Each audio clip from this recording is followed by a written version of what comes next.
নমস্কার বন্ধুগণ, আজ অনেকদিন পর আসলাম ছোট্ট মিনি ব্লগ নিয়ে। তো পরে আজ যেহেতু সোমবার ছিল, শ্রাবণ মাসের 5 সোমবার, তো পুজো দিয়ে আমরা কোথায় বেরিয়ে পড়লাম তোমরা সবাই লাস্ট অফ দি ভিডিও দেখলে বুঝতে পারবে। ऊंची ऊंची वादी में बसते हैं भोले शंकर।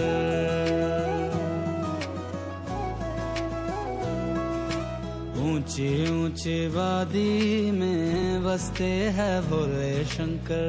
कैसी ये लागी मुझको तेरी लगन, गाऊं और झूमूं होके तुझ में मगन।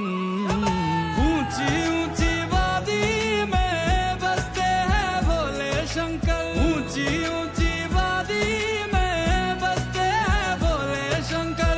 भोले भोले शंकर।